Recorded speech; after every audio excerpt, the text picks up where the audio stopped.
Bonsoir, bonsoir, bonjour. C'est RD Congo Basango Télévision.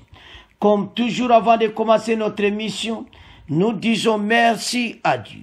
Nous disons merci à nos chers abonnés et téléspectateurs qui nous suivent partout dans le monde et en RDC.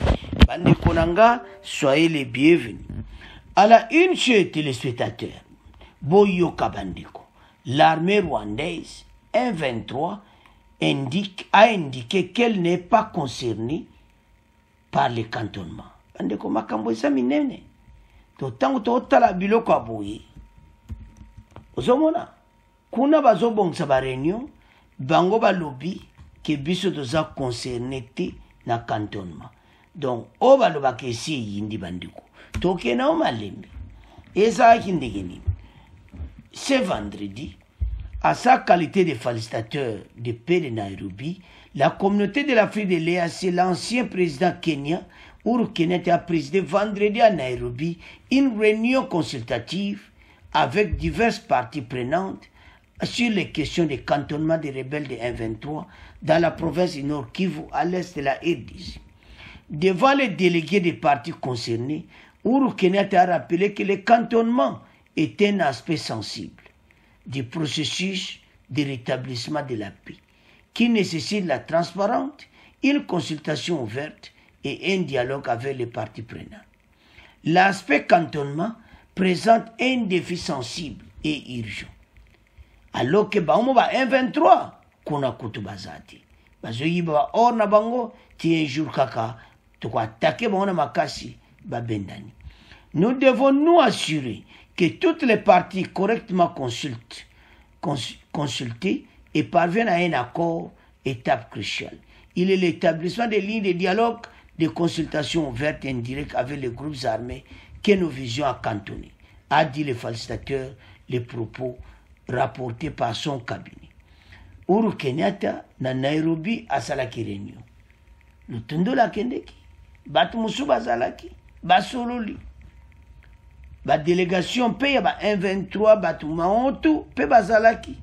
Mais bango penda baza pena kotiaka na cantonnement outi. Zomona bazana oyo bazoluka bandakala dialogue na gouvernement alors que tika kosalamati. Alors sikona ba réunion wana so talibe so tangi makambo wana omona ke bazolinga batukaka bakutana. L'ancien président a apprécié le leadership de la communauté de l'Afrique de l'Est pour son engagement inébranlable et sa détermination à aider le gouvernement de la RDC à pacifier la région du pays. Non, wana eloko mote basali. Boso kumisa mwaka po bitumba na FARD na M23 ezati FARDC. Mais baza kubunda na ba wazalendo. Alors, il a en outre félicité les militaires et les chefs de forces de défense des pays de l'EAC à la coopération et les autorités militaires de la RDC au rang le déploiement approprié et efficace de ces forces de divers secteurs.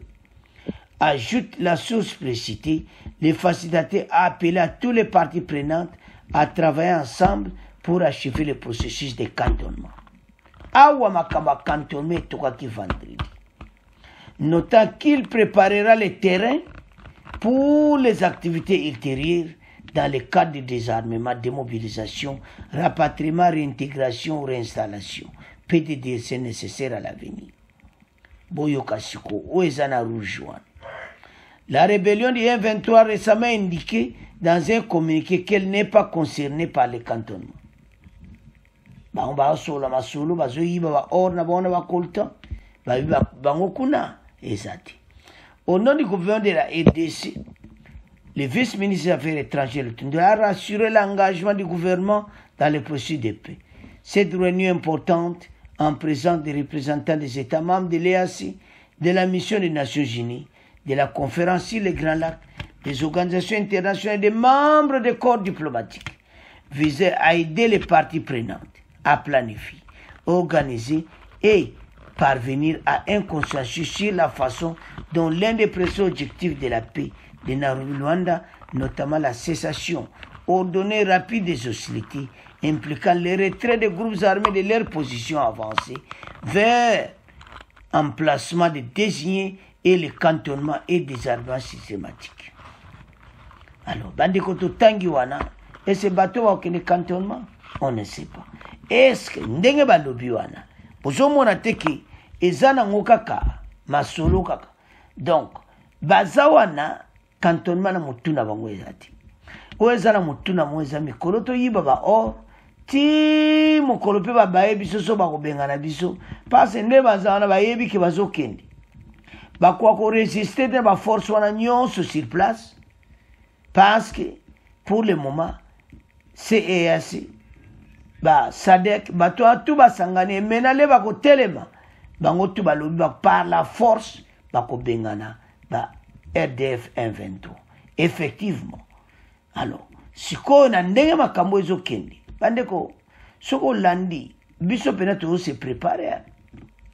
Malgré makambo ça me faire de ça se préparer. So landaki Congo News 24, to tiaki bonaki armée sud-africaine bazana Kinshasa.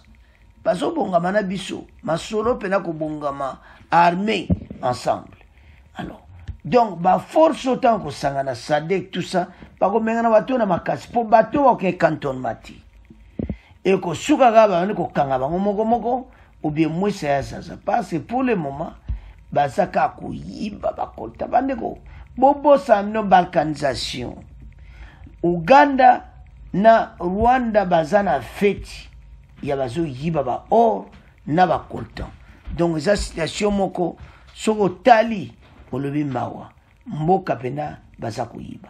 Alors bandeko na ngai c'est comme ça ndema solezana Nairobi Uhuru Kenyatta réunion peneza yake makasi mais ba remarquer M23 lobi na communiquer na ya pesa que avant réunion oyo que yazane concerné mais quand même délégation M23 bazala ekuna mais batoyo esaka baji mais bayeba eti match ici comme na cannabis biso moto ko diriger la force régionale de ko bengana bato par la force tous en espoir et tout yo ko kene bien mais ba Uhuru Kenyatta bazo kena malembe on dirait complot bato bayiba ka ba or na ba koltan non trop c'est tout. Alors bande konangai c'est à ce point comment clôturer mission na biso. Bon, continuez à s'abonner massivement. Bon, partager. Au revoir.